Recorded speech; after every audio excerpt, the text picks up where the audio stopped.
یہ بھی ایک حقیقت ہے کہ سوشلسٹ انقلاب پہلے سرمایہ کے کسی ایک سیاسی یونٹ یا ملک میں برپا ہوتا ہے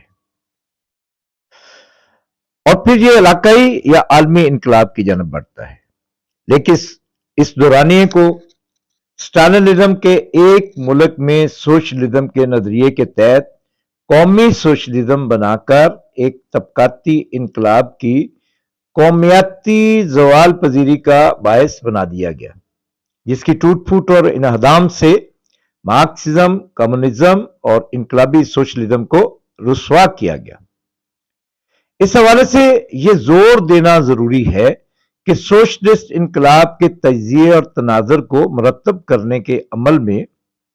مارکسی بین الاقوامیت کو آغاز سے ہی انقلابی پارٹی کے لیے ملحوظ خاطر رکھنا لازم ہوتا ہے۔ سوشلسٹ انقلاب ایک حوالے سے دنیا کی تاریخ کا سب سے مشکل انقلاب ہے۔ اس کی بنیادی وجہ یہ ہے کہ نسل انسان کی تاریخ میں پہلی مرتبہ حکمران طبقہ معاشرے کی اقلیت پہ نہیں بلکہ اکثریتی محنت کش طبقے پر مبنی ہوگا۔ کروڑوں کو شعوری طور پہ اس نہج پہ پہنچانا کہ وہ نئے سماج کو مشترکہ طور پہ چلا سکیں اور اجتماعی اقتدار میں مزدور جمہوریت کی بنیادوں میں منظم ہو سکے اور معاشرے کو تیز ترین ترقی دے سکیں،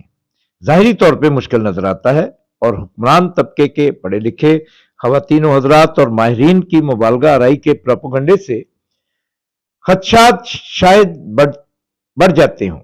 لیکن ایسے عمل کا آغاز بولشوک انقلاب نے کیا تھا اور اس کی تکمیل اس وقت بھی اور آج بھی مارکسزم کی بین الاقوامیت میں مضمر ہے۔